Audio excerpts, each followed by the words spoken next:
I was expecting to go see my grandbaby be buried and spend time with the rest of my family. This ain't right. Pearl Christian is living her worst nightmare, not only dealing with the loss of her grandchild, but now sitting in a jail cell because of it. I want to die.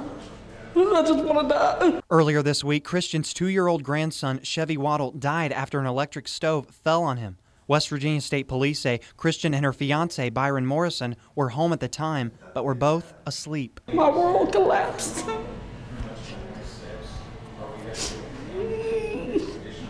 It's something I can live with for the rest of my life. It just stays in my mind. Every time I close my eyes, I see it. Saturday afternoon at Chevy's funeral, Kentucky State Police arrested the pair. They were charged for child neglect, resulting in death, and fugitives from another state, a situation Morrison wishes never happened. I mean, Chevy means everything to all of us. None of them hurt, none of them kids.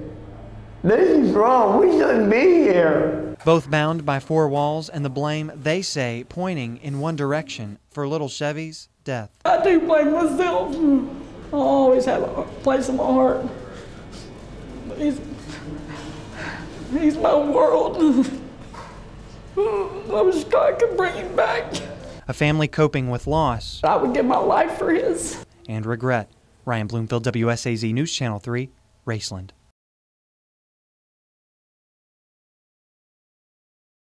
The new drug of choice appears to be heroin. Chief Robert Ware is no stranger to the drug epidemic in Scioto County, but what he witnessed Monday night goes down in history. And we seized what we believe is the largest amount of black tar heroin that's ever been seized in Scioto County. $20,000 worth of black tar heroin to be exact, hauled down from Columbus, a shipment the Southern Ohio Drug Task Force has been expecting for months, intercepted on US 23 during a traffic stop. We know it's coming in, we're aggressively going after it, and if that's a lifestyle that people choose to lead, then they're going to meet us. Those drugs headed straight for this house on Valley Street in Portsmouth, just up the road from the New Boston High School, a major red flag for neighbors. We walk this neighborhood all the time, and a lot of our other friends, live close and walk the neighborhood too, and it's scary to think that those people are just living right next door. If everybody does their part to keep it out of their neighborhood, we can provide a safe community.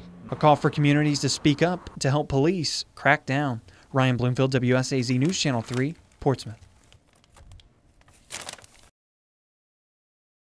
I think the future of our children is far more important. I'm a no voter. I'm hoping everybody understands what we're facing. It's the talk of the town. Voters in Wayne County have mixed feelings about the future of the school system and where the money will come from. We're going to go in and cast our ballot. It's a $33 million bond that some see as more money they're paying out of their pockets as a major tax increase. But for others, it's all about making an investment to improve Wayne County schools. I'm leaning more towards it, only because I've got a granddaughter that's 5 years old, and she'll eventually be going to this school. We're taxed to death already. The working man, he's carrying the load for everybody, and I'm a little tired of it. The money would fund 2 new schools in Cerrito Canova and Crum, and also provide $11 million to improve a handful of others. That includes new football field turf at 3 schools, something Becky White, I'm voting yes. is all in for. I think we need to look beyond what a few extra dollars would mean